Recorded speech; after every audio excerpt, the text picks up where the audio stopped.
Welcome to Phone Transformer, where we help you master your device with ease. Today, I'm going to show you exactly how to erase cache on Android to clear up some much needed space. So let's get started. Method 1. Step 1 is to open the Chrome app and tap the three-dot icon in the top corner to access the drop-down menu. For step 2, you need to tap on History from the list of options to see a record of your past browsing activity.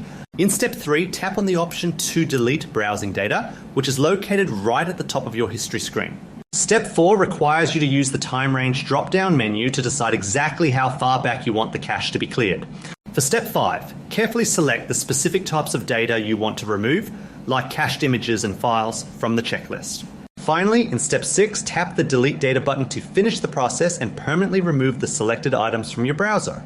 Method 2, Step 1, open up your app drawer and go to the Play Store to find the right tool for the job.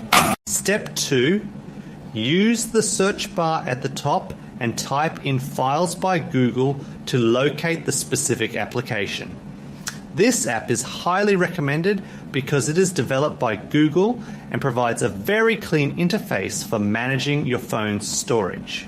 Step 3, click the Install button to download the app onto your device.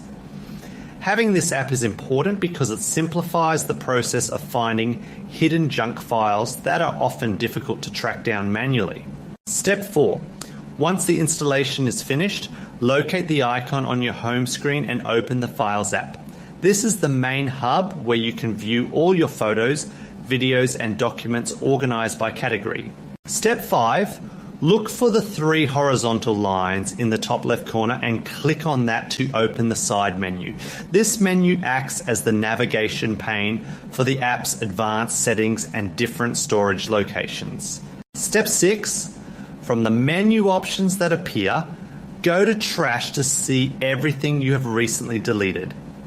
It is important to check this area because files often sit here for 30 days before they actually disappear from your storage. Step 7. Look at the list of files and then hit all items to select everything at once. This is a huge time saver if you want to wipe the slate clean instead of picking through every individual photo or document. Step 8. Finalize the process and hit delete to permanently remove the files from your device. Once you confirm this action, the storage space will be immediately freed up and the files cannot be recovered. Thank you so much for watching, and please subscribe to the channel for more helpful tips